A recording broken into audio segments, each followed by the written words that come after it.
సదాశివసమారంభాం శంకరాచార్యమధ్యమాం అస్మదాచార్యపర్యంతం వందే గురుపరంపరాం.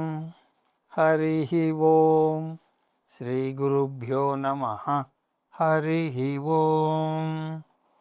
పార్థాయ ప్రతిబోధితాం భగవతా నారాయణేన స్వయం వ్యాసేన గ్రథితాం పురాణమునినాం మధ్యే మహాభారతం. అద్వైతామృతవర్షిణీం భగవతీం అష్టాదశాధ్యాయినీం అంబ త్వామనుసందధామి భగవద్గీతే భవద్వేషిణీం. యం బ్రహ్మా వరుణేంద్రరుద్రమరుతస్తున్వంతి దివ్యైస్తవైః వేదై సాంగపదక్రమోపనిషదై గాయంతి యం సామగాః. ధ్యానావస్థితతద్గతేన మనసా పశ్యంతి యం యోగినః యస్యాంతం న విదుః సురాసురగణాః. దేవాయ తస్మై నమః. ఓం శ్రీకృష్ణ పరబ్రహ్మణే నమః.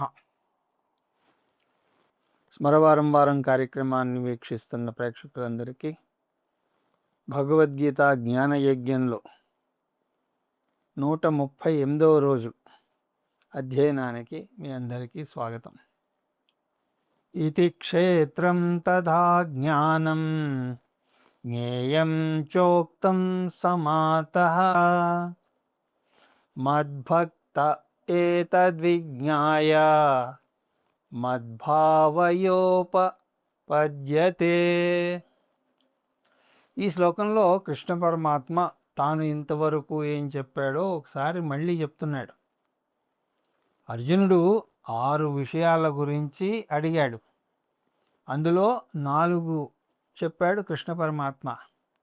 ఇది బోధనా పద్ధతిలో చాలా ప్రత్యేకమైనటువంటి అంశం. కష్టమైనటువంటి అంశాల గురించి బోధిస్తున్నప్పుడు శిష్యుడు అర్థం చేసుకుంటున్నాడో లేదో అన్నది తెలుసుకోవాలి. ఇంతవరకు చెప్పిన దాని గురించి ఒకసారి చెప్తే శిష్యునికి కూడా అది అర్థం అవుతుంది. దీన్ని సింహావలోకన న్యాయం అని అంటారు. అడవికి రాజైనటువంటి సింహం గంభీరంగా కొన్ని అడుగులు ముందుకు నడిచాక మధ్యలో ఒకసారి ఆగి చుట్టూ చూస్తుందిట, ఎవరైనా శత్రువులు పొంచి ఉన్నారా అని అవలోకనం చేస్తుందిట. అలాగా గురువు కొంత బోధ చేశాక ఒకసారి ఆగి అంతవరకు చెప్పిన దాని యొక్క సారాంశాన్ని చెప్తాడు. అప్పుడు శిష్యునికి కూడా తనకు అర్థమైందో లేదో బేరూజీ వేసుకుంటాడు. అలాంటి అవకాశం అప్పుడు దక్కుతుంది. ఇతి క్షేత్రం తథా జ్ఞానం జ్ఞేయం చోక్తం. కృష్ణ పరమాత్మ చెప్తున్నాడు, ఓ అర్జున, ఇంతవరకు నీకు నేను ఈ అంశాల గురించి బోధించాను. అవి క్షేత్రం, జ్ఞానం, జ్ఞేయం. మనం జ్ఞేయం, క్షేత్రజ్ఞుడు ఒకటే అని అన్నాం. అందువల్ల క్షేత్రజ్ఞుని గురించి కూడా బోధ చేసినట్టుగా మనం భావించుకోవాలి. అంటే 4 అంశాలు. చ ఉక్తం అంటే నేను నీకు బోధ చేశాను. ఎలా చేశాను? సమాసతః సంక్షిప్తంగా చేశాను అని అంటున్నాడు కృష్ణ పరమాత్మ. ఏదైనా బోధ సంక్షిప్తంగా చేసినప్పుడు స్పందన 2 రకాలుగా ఉండొచ్చు. బుద్ధి పదునుగా సూక్ష్మంగా ఉన్నవారికి కుతూహలం పెరిగి దాని గురించి ఇంకా లోతుగా తెలుసుకోవాలని ఉంటుంది. ఆ కాస్త బోధే తల మీద నుంచి వెళ్ళిపోయింది అనుకోండి, అప్పుడు నేర్చుకున్న వేదాంతం చాలు, హాయిగా రామకృష్ణ అనుకుంటూ నా పూజలు నేను చేసుకుంటాను అని అనుకుని వేదాంత బోధకు స్వస్తి చెప్పేస్తారు. కొత్తగా ఉత్సాహం వచ్చిన మొదటి రకం వారు ఉపనిషత్తులు ఇంకా లోతుగా జ్ఞానబోధ చేస్తాయి కాబట్టి వాటిలోకి అడుగు పెడతారు. ఈ అధ్యాయంలో ఇంతవరకు జరిగినటువంటి జ్ఞానబోధను ట్రైలర్గా మనం భావించవచ్చు. ఇప్పటి పరిభాష వాడాలి అంటే టీజర్ అని అనొచ్చు. అది నచ్చితే తక్కిన భాగం వివరంగా చూడొచ్చు. మద్భక్త ఏతద్విజ్ఞాయ, నా భక్తుడు దీని గురించి సమగ్రంగా తెలుసుకోగలడు అని అంటున్నాడు కృష్ణ పరమాత్మ. దీన్ని బట్టి ఆత్మజ్ఞానం పొందడానికి భక్తి ఉండి తీరాలి అని కృష్ణ పరమాత్మ సూచిస్తున్నట్లు అర్థమవుతోంది. నిజానికి ఇంతకు ముందే ఈ విషయాన్ని చెప్పాడు కృష్ణ పరమాత్మ. నైచానన్య యోగేన భక్తిరవ్యభిచారిణి అంటే వేదాంత బోధ చేసే గురువు, నేర్చుకునేటువంటి శిష్యుడు ఇద్దరికీ కూడా భక్తి ఉండి తీరాలి. అందువల్లనే మన సంప్రదాయంలో దైవభక్తి, ఆత్మజ్ఞానం పరస్పరం కలిసి ఉంటాయి. ఆధ్యాత్మిక విశ్లేషణకు భక్తి అవసరం లేదు అనే ఒక అపోహ ఉన్నది. ఆత్మజ్ఞానం బోధించేటప్పుడు కూడా గురువు భగవంతుని యొక్క ఫోటో ముందు పెట్టుకుని శాంతి పాఠంతో మొదలు పెడతాడు. బోధ పూర్తి అయ్యాక శాంతి పాఠంతోనే ముగిస్తాడు. భక్తి లేకుండా జ్ఞానం పొందితే అతనికి జ్ఞానం వస్తుందేమో కానీ అతనిలో మార్పు రాదు. దాన్ని ఆర్మ్ చైర్ ఫిలాసఫీ అని అంటారు. అందువల్ల కృష్ణ పరమాత్మ జ్ఞానం పొందడానికి భక్తుడై ఉండాలి అని గట్టిగా చెప్తున్నాడు. నిజానికి 18వ అధ్యాయంలో చివరిలో గీత బోధ చేసే గురువుకి ఒక హెచ్చరిక కూడా చేస్తున్నాడు కృష్ణ పరమాత్మ. ఇదంతే నా తపస్కాయ నా భక్తాయ కదాచన నాచు శుశ్రూషవే వాచ్యం నచ మాం యోభ్యసూయతి నా భక్తాయ కదాచన ఇదం నా వాచ్యం. భక్తుడు కానటువంటి వానికి గీతాబోధను బోధించవద్దు అని అంటున్నాడు కృష్ణ పరమాత్మ. ఇక్కడ ఈ శ్లోకంలో ఇంకొక అడుగు ముందుకేసి అతను నా భక్తుడై ఉండాలి అని అంటున్నాడు. కాకపోతే నా భక్తుడు అంటే కృష్ణ భక్తుడు అని కాదు, ఈశ్వర భక్తుడు అని అర్థం. ఏతద్ విజ్ఞాయ అంటే అటువంటి భక్తుడు జ్ఞానం పొంది తీరుతాడు. ఒకవేళ అతనికి ఈ బోధ కష్టంగా అనిపించినా కూడా అతని భక్తే అతని బుద్ధిని పదునుగా చేస్తుంది. రెండవసారి వింటే ఇంకా బాగా అర్థమవుతుంది. కానీ అతను తనకు బాగా అర్థమవుతోంది అని అనుకోడు. గురువు అంతకన్నా ముందు బాగా చెప్తున్నాడు అని అనుకుంటాడు. దానికి గురువు కూడా ఏం అనుకోడు. ఎందుకంటే శిష్యునికి బోధ అర్థం అవడం కావాలి గురువుకి. అందువల్ల వేదాంతాన్ని పదే పదే వినాలి. ఒక్కొక్కసారి విన్న కొద్దీ ఒక్కొక్క విషయం స్పష్టమవుతూ ఉంటుంది. బ్రహ్మజ్ఞానం పొందడానికి వేదాంతం వింటూ ఉండాలి అని వస్తుంది బ్రహ్మసూత్రాల్లో. దానిని శ్రవణం అని అంటారు. శ్రవణం నిర్వచనమే చెప్తుంది ఎలా వినాలో. క్రమం తప్పకుండా ఒక క్రమ పద్ధతిలో కొన్ని సంవత్సరాల పాటు వేదాంత అధ్యయనం ఒక సమర్థవంతమైనటువంటి గురువు వద్ద చేయాలి. అలా చేస్తే ఏం ఫలం కలుగుతుంది? మద్భావాయ ఉపపద్యతే, నా స్వరూపాన్నే పొందుతాడు. మద్భావ అంటే బ్రహ్మభావ, ఈశ్వరభావ. భావ అంటే స్వరూప, మద్భావ అంటే పూర్ణత్వం. ఆత్మజ్ఞానం పొందకముందు తను ఒక పరిమితి ఉన్నటువంటి జీవిని అని అనుకుని కృంగిపోతూ ఉండేవాడు. ఇప్పుడు ఆ జ్ఞానం పొందితే పూర్ణత్వ భావన పొందుతాడు. ఒంటరితనం అతన్ని బాధించదు.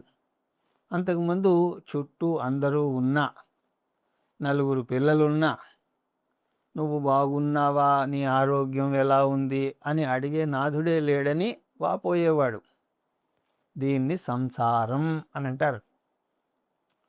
ఒంట్లో ఓపిక ఉన్నంత వరకు ఈ ఒంటరితనం అంతగా మనల్ని బాధించదు. ఎందుకంటే ఏ సినిమాకో, ఏ బీచ్కో, ఏ స్నేహితులతోనో వెళ్ళిపోతాడు. క్షణం తీరిక కూడా ఉండదు. వృద్ధాప్యం మీద పడ్డాక సొంతంగా పక్క మీద నుంచి లేవకపోవడమే కష్టమైతే అప్పుడు పిల్లలు చెట్టుకొకరు పుట్టుకొకరు అయిపోయి ఉన్నా, వారికి అపేక్షలున్నా వారికి వారి పరుగు పొందడంలో తీరిక ఉండదు. అందువల్ల ఒంటరితనం, ప్రేమరాహిత్యం మనిషిని పట్టి పీడిస్తాయి. కానీ ఆ వ్యక్తి గనక ఆత్మజ్ఞానం పొందితే ఈ శూన్యభావం తొలగిపోయి పూర్ణత్వం ఏర్పడుతుంది. ప్రకృతిం పురుషం చైవ విద్యానాదేవుభావపి వికారాంశ గుణాంశ్చైవ విద్ధి ప్రకృతి సంభవాన్. ముందు శ్లోకంతో తను అంతకు ముందు చెప్పినటువంటి అంశాలకు ముక్తాయింపు పలికాడు అని చూసాం. ఇప్పుడు మిగిలిన రెండు చెప్పబోతున్నాడు. అవి పురుషుడు, ప్రకృతి. కృష్ణ పరమాత్మ ఈ రెండింటిని కలిపి చెప్పబోతున్నాడు. ఎందుకంటే ఈ రెండింటికి అవినాభావ సంబంధం ఉన్నది. క్షేత్రం, క్షేత్రజ్ఞుడు ఒక జంట ఎలాగో ప్రకృతి, పురుషుడు మరొక జంట. వీటి గురించినటువంటి శ్లోకాలు 20 నుంచి 24లో కృష్ణ పరమాత్మ చర్చించబోతున్నాడు. ఈ ప్రకృతి పురుషుడు జంట కూడా క్షేత్రం, క్షేత్రజ్ఞుడు లాంటిదే. వీటి గురించి ముందే చూసాం. క్షేత్రం అంటే పదార్థం, క్షేత్రజ్ఞుడు అంటే చైతన్యం. చైతన్యానికి స్వతంత్ర సత్తా ఉందని అంటుంది శాస్త్రం. అది పదార్థంలో ఒక భాగం కానీ ఒక లక్షణం కానీ దాని నుంచి ఉత్పత్తి చెందలేదని మనం చూసాం. ఫ్యాన్ ఉదాహరణ గుర్తుంచుకోవాలి. ఫ్యాన్లో 2 అంశాలు ఉంటాయి. అది ఒకటి కనబడే ఫ్యాన్, రెండవది కనబడని విద్యుత్ శక్తి. విద్యుత్ శక్తి ఫ్యాన్ తిరగడం ఆగిపోయాక కూడా అందులో ఉంటుంది. అలాగే మన శరీరం కూడా 2 అంశాల మేలు కలయిక. కనబడే పదార్థం, కనబడినటువంటి చైతన్యం యొక్క మేలు కలయిక. వీటిని శాస్త్రంలో అనాత్మ, ఆత్మ అని అంటాం. కృష్ణ పరమాత్మ 7వ అధ్యాయంలో పరాప్రకృతి, అపరాప్రకృతి అని అన్నాడు. పరాప్రకృతి చైతన్యం, అపరాప్రకృతి పదార్థం. ఇప్పుడు ఆ పరాప్రకృతి, అపరాప్రకృతులనే పురుషుడు, ప్రకృతి అన్న పదాలతో వర్ణించబోతున్నాడు కృష్ణ పరమాత్మ.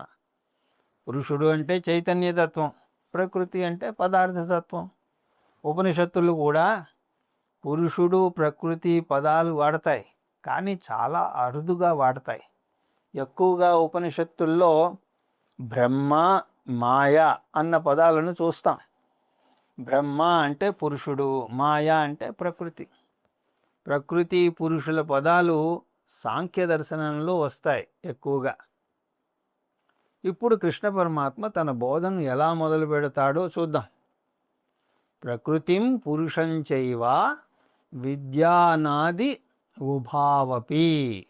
అర్జున, ప్రకృతి, పురుషుడు కూడా అనాదిగా వస్తున్నాయి. అనాది అంటే మొదటి నుంచి ఉన్నాయి.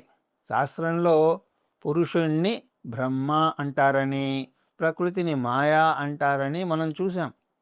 ఈ రెండింటి మేలు కలయికే ఈశ్వరుడు. Brahma plus Maya is equal to ఈశ్వరుడు, లేదా పురుషుడు ప్లస్ ప్రకృతి ఈజ్ ఈక్వల్ టు ఈశ్వరుడు. సృష్టికి ముందు నిర్గుణ బ్రహ్మ మాత్రమే ఉన్నాడు. నిర్గుణ బ్రహ్మ మాయతో కలిసి జగత్తును సృష్టించాడు. జగత్తుకు ఒక ఆది ఉంది, కానీ ఈశ్వరుడు అనాది. అంటే సృష్టికి ముందు కూడా ఈశ్వరుడు ఉన్నాడు. ఈ ఈశ్వరుడు పురుషుడు, ప్రకృతుల మేలు కలయికే అని చూసాం. పురుషుడు, ప్రకృతులకు ఒక సమాన ధర్మం ఉన్నది, అది అనాదిత్వం. రెండవ సమానాంశం కారణత్వం. ప్రకృతి, పురుషుడు రెండు కలిసి పనిచేస్తాయి. తల్లిదండ్రులు ఇద్దరూ కారణమే పిల్లల జన్మకు. తండ్రిని మాత్రమే లేదా తల్లిని మాత్రమే కారణంగా అభివర్ణించలేం.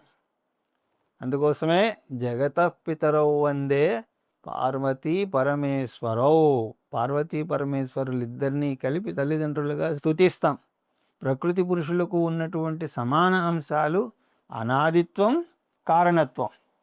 వారి మధ్య కొన్ని భేదాలు కూడా ఉన్నాయి. ఆ భేదాలు చాలా ఉన్నా కూడా 7వ అధ్యాయంలో 4 భేదాలను మనం చూసాం. వాటిని అక్కడ పరాప్రకృతి అపరాప్రకృతుల మధ్య భేదంగా చూస్తే ఇక్కడ ప్రకృతి పురుషుడు మధ్య భేదాలుగా చూడబోతున్నాం. ప్రకృతిని పదార్థమని, పురుషుణ్ణి తత్వం అని అంటారు. పదార్థం శక్తిగా మారుతుంది, శక్తి పదార్థంగా మారుతుంది. కానీ పురుషుడు పదార్థము కాదు, శక్తి కాదు, చేతనత్వం. ప్రకృతి అచేతనత్వం. ప్రకృతిని ఒక కోణంలో చూస్తే దానికి 3 గుణాలు ఉన్నాయి అని అంటాం. అవి సత్వ రజస్తమో గుణాలు. ఇంకో కోణంలో చూస్తే 5 గుణాలు ఉన్నాయి అంటాం. అవి శబ్ద స్పర్శ రూప రసగంధాదులు. అలా ప్రకృతి సత్వగుణం, పురుషుడు నిర్గుణత్వం. పురుషుడు నిర్వికారం, ప్రకృతి సవికారం. పురుషుడు కాలాతీతం, అందువల్ల కాలం పురుషుణ్ణి ప్రభావితం చేయలేదు. కానీ ప్రకృతి కాలం కోరల్లో చిక్కుకుంటుంది. ఇంతకు ముందు చూసినట్టుగా ప్రకృతి పదార్థం నుంచి శక్తిగా మారుతుంది. అణుబాంబు విస్ఫోటనలో పదార్థం శక్తిగా మారుతుంది. పదార్థంలో అనేక మార్పులు ఉంటాయి. ప్రకృతి సవికారం, పురుషుడు నిర్వికారం. 4వ భేదం ఏమిటి? సాంకేతిక భేదం. ఇప్పుడు ఇది అవసరం లేకపోయినా సరే ఇప్పుడు తెలుసుకుంటే ముందు చర్చల్లో మనకు ఉపయోగపడుతుంది. ఏమిటది? పురుషుడు సత్యం, ప్రకృతి మిథ్యా. పురుషుడు అంటే చైతన్యం అని చూసాం. చైతన్యానికి విడిగా ఉనికి ఉంది, అందువల్లనే చిత్ ఏవ సత్ అని అంటాం. అందువల్ల చైతన్యం సత్యం. కానీ పదార్థానికి అంటే ప్రకృతికి విడిగా ఉనికి లేదు. ఒక వస్తువుకి ఉనికి ఉండాలి అంటే దానికి చైతన్యం తోడవాలి. చైతన్యం లేని వస్తువు యొక్క ఉనికిని గురించి మాట్లాడలేం. స్వతంత్రం సత్తా లేని వస్తువుని మిథ్యా అని అంటారు. ఆ విధంగా పురుషుడు సత్యం, ప్రకృతి మిథ్య. ఈ 4 ప్రాథమిక భేదాలను మళ్ళీ ఒకసారి టూకీగా చూద్దాం. పురుషుడు, ప్రకృతి, చేతనత్వం, అచేతనత్వం, నిర్గుణత్వం, సగుణత్వం, నిర్వికారత్వం, సవికారత్వం, సత్యం, మిథ్య.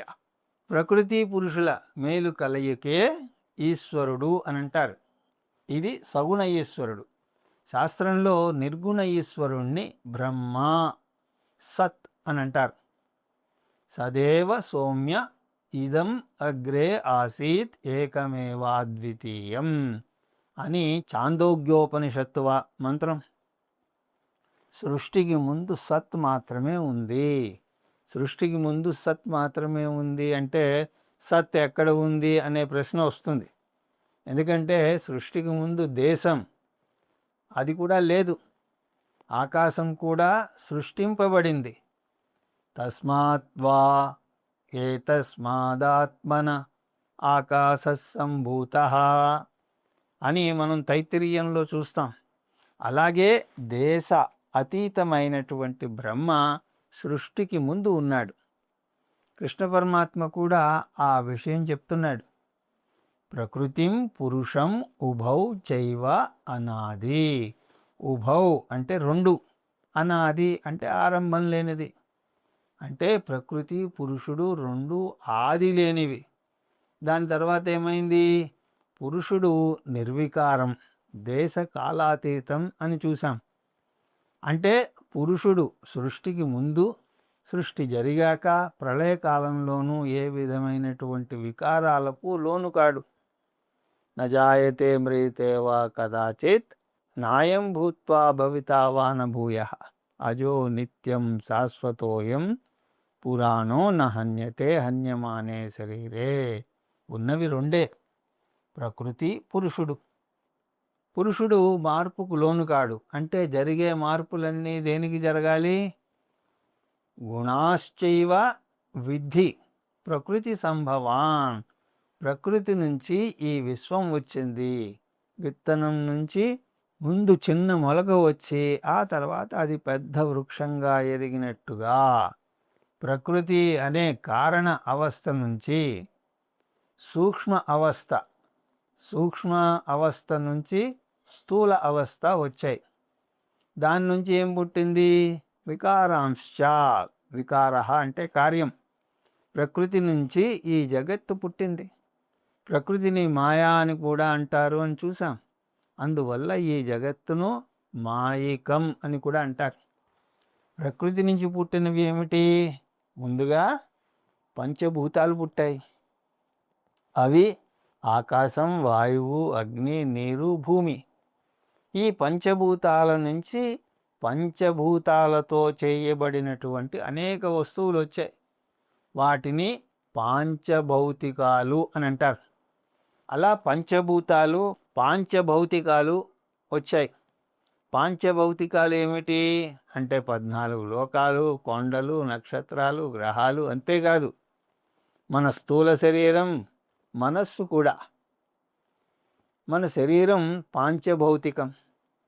కెమిస్ట్రీ పరంగా చూసినా కూడా అల్యూమినియం, బేరియం, కార్బన్ లాంటి అనేక ఎలిమెంట్స్ వల్ల ఈ శరీరం ఏర్పడింది. శరీరం పాంచభౌతికం అని చెప్పడానికి ఇంకొక ఆధారం, శరీరం షడ్వికారాలకు లోనవుతుంది.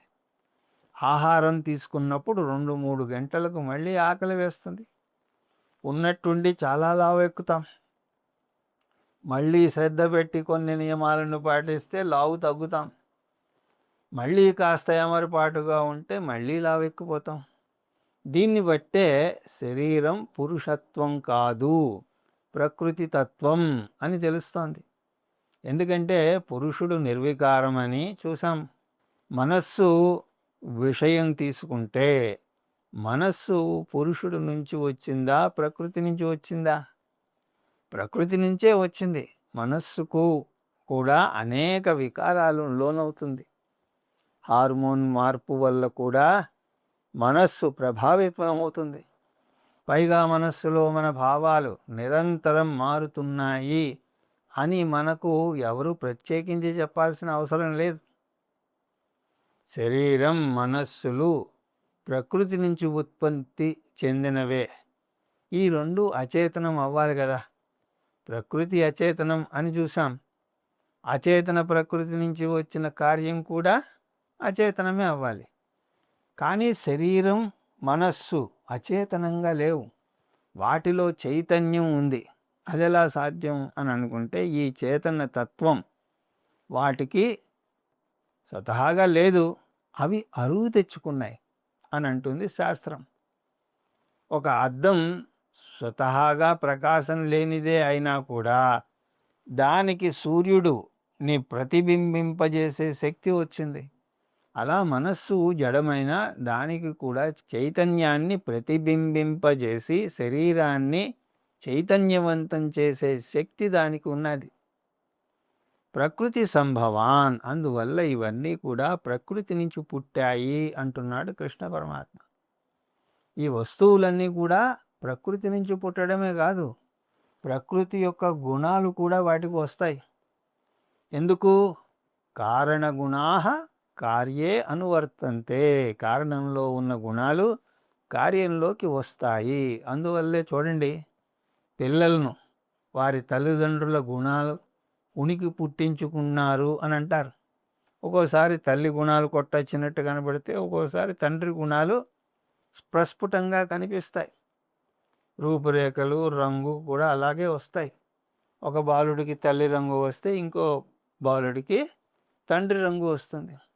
ఆ విధంగా ప్రకృతి గుణాలు ప్రపంచంలో వస్తాయి. ప్రకృతిలో ఉన్న సత్వ, రజస్, తమో గుణాలు వ్యక్తిలో కనిపిస్తాయి. అలాగే జగత్తులో శబ్ద, స్పర్శ, రూప, రసగంధాదులు ఉంటాయి.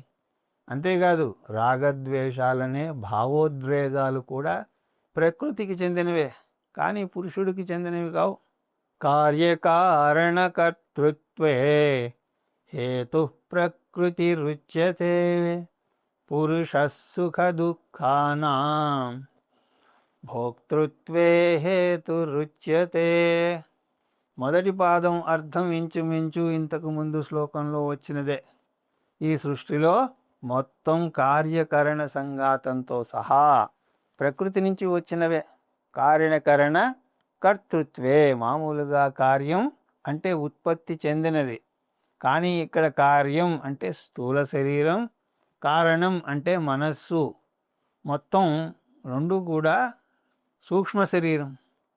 కర్తృత్వే అంటే సృష్టిలో, అంటే ఈ సృష్టిలో స్థూల సూక్ష్మ శరీరాల సృష్టికి కారణం హేతు ప్రకృతిరుచ్యతే, ప్రకృతి కారణం అని అంటారు.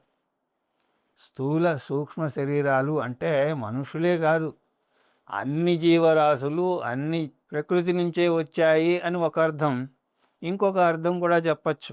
కార్యకరణే కర్తృత్వే అంటే కారణము కార్యము రెండు కూడా ప్రకృతి నుంచే వచ్చాయి. జగత్తును కార్యకారణాలుగా విభజిస్తే కారణం పంచభూతాలు, కార్యం పాంచభౌతిక వస్తువులు అవుతాయి. కార్యకారణాలకు కూడా కారణం ప్రకృతి.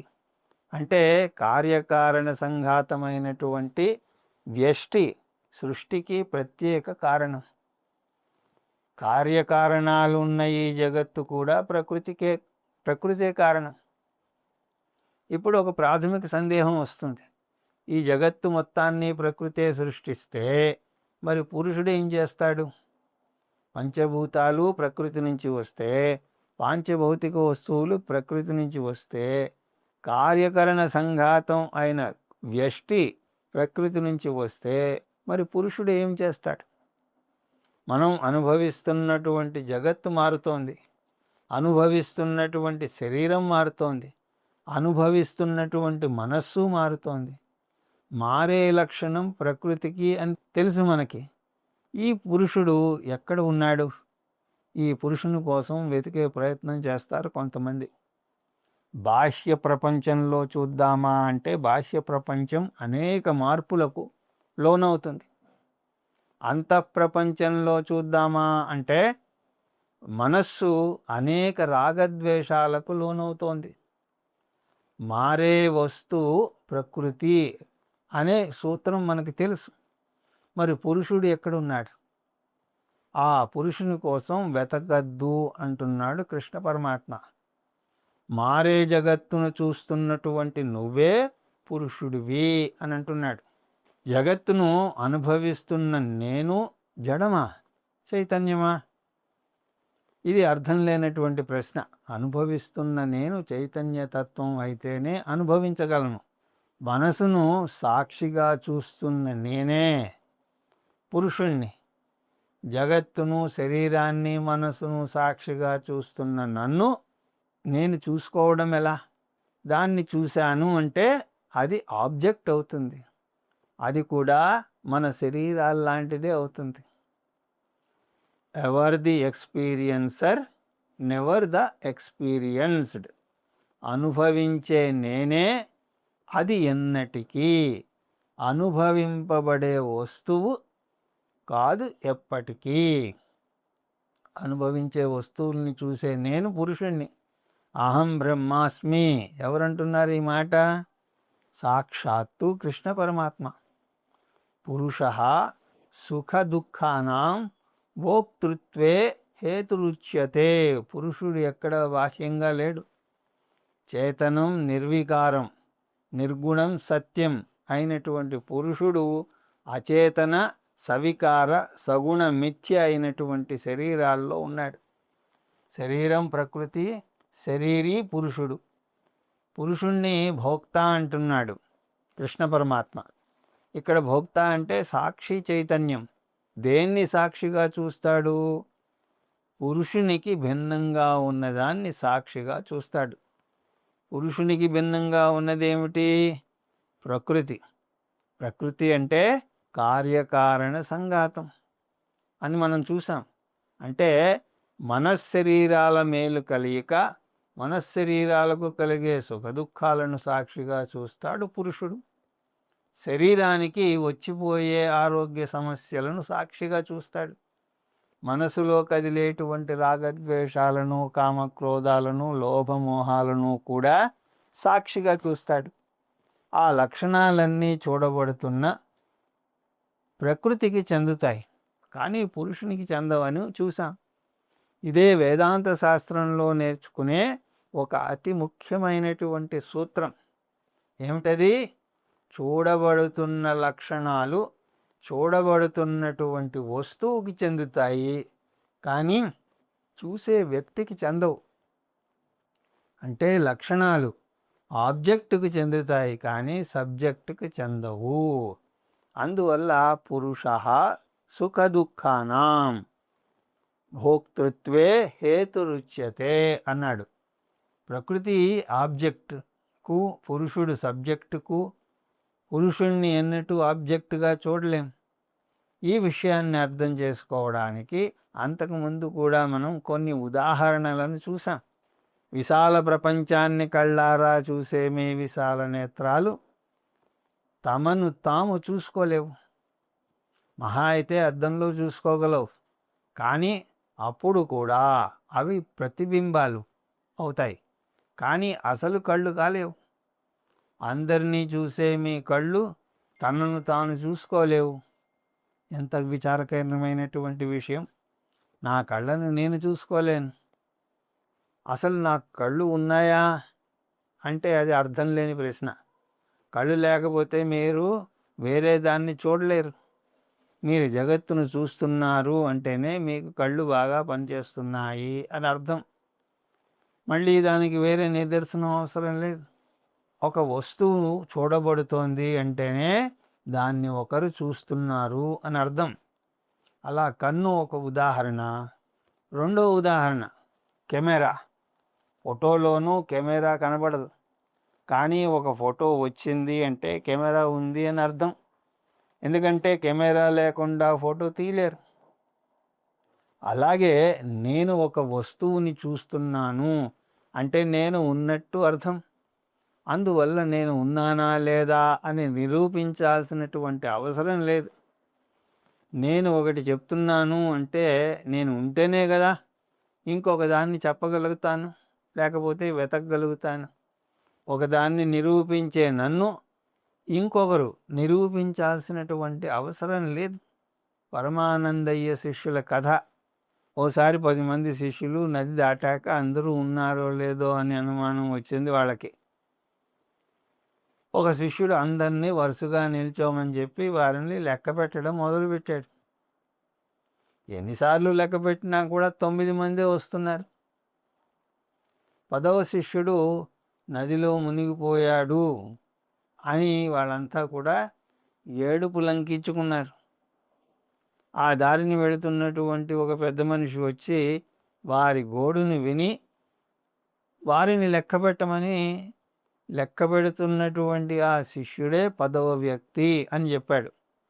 తత్ త్వం అసి, అది నువ్వేనయ్యా, ఆ 10వ వ్యక్తివి నువ్వే అని అన్నాడు. ఈ ఉదాహరణలను మనం ఎప్పుడు మర్చిపోకూడదు. పురుషుడెవరు అంటే అందరినీ చూస్తున్న నేనే పురుషుణ్ణి. ఎంత అద్భుతమైనటువంటి జ్ఞానం అండి! ఈ సాక్షినే అహం అని అంటారు. అహం పదమే జడాన్ని కాకుండా చైతన్యాన్ని సూచిస్తుంది. చూస్తున్న నేను పురుషుణ్ణి, చూడబడుతున్న జగత్తు ప్రకృతి, మనశ్శరీరాలు యొక్క మేలి కలయిక కూడా కలపాలి. ఎందులో కలుపుతాం?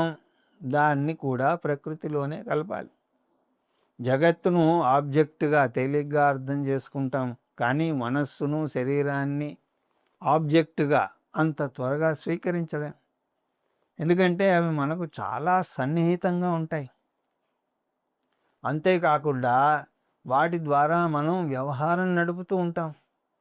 అందువల్లనే అవి నేనే అని పొరపాటు పడే అవకాశం ఉన్నది. కళ్ళజోడు ఉదాహరణను కూడా మనం అంతకుముందు చూసాం. ఒక కళ్ళజోడు బల్ల మీద ఉన్నప్పుడు ఆ బల్ల మీద ఏమున్నాయి అంటే ఎవరైనా పుస్తకాలు, పెన్ను, కళ్ళజోడు అంటూ చెప్తారు. ఇప్పుడు కళ్ళజోడు పెట్టుకున్నాక అప్పుడు నీ ఎదురుగా ఏమున్నాయి అని అడిగితే అతను కళ్ళజోడు విషయం చెప్పడు. ఎందుకు? కళ్ళజోడు అతని శరీరంలో ఒక భాగం అయిపోయింది, దాని ద్వారా చూస్తున్నాడు. కాబట్టి అది ఆబ్జెక్ట్ కాదు, సబ్జెక్ట్ అనుకుంటాడు. పొరపాటు ఎక్కడ జరుగుతోంది?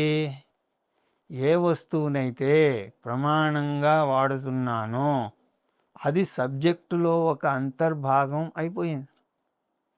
నేను ఉత్తరం రాస్తున్నాను అని నేను చెప్తే నాకు తెలియకుండానే అందులో కలం కూడా వస్తుంది. కలం లేకుండా ఉత్తరం రాయలేం కదా.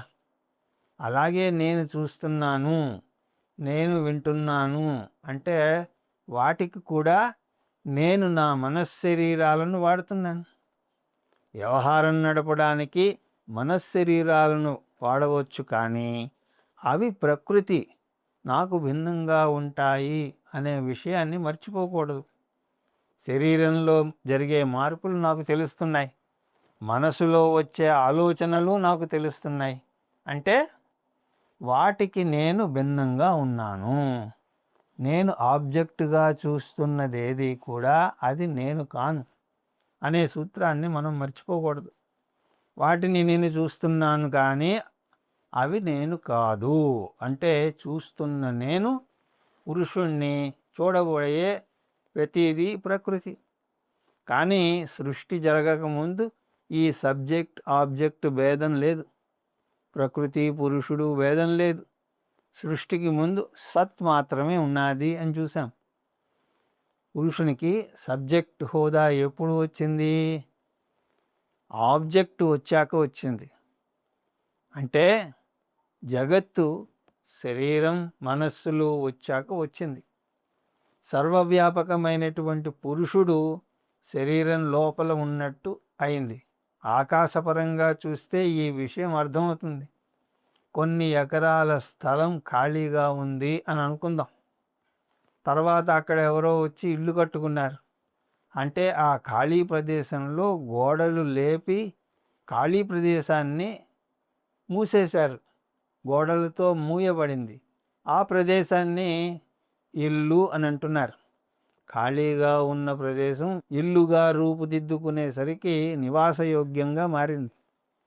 అలాగే సృష్టి జరగకముందు సర్వవ్యాపకంగా ఉన్న చైతన్యం శరీరం అనే గోడలు వచ్చేసరికి సబ్జెక్ట్ అయింది. దాన్ని బయట ఉన్న జగత్తు ఆబ్జెక్ట్ అయింది. ఆ విధంగా పురుషుడు సబ్జెక్టు, ప్రకృతి ఆబ్జెక్ట్ అయ్యారు. ఈ నేపథ్యంతో తర్వాత వచ్చే శ్లోకాలను చూద్దాం. వాటిని వచ్చే తరగతిలో దర్శించే ప్రయత్నం చేద్దాం అని తెలియజేసుకుంటూ, హరి ఓం తత్సత్.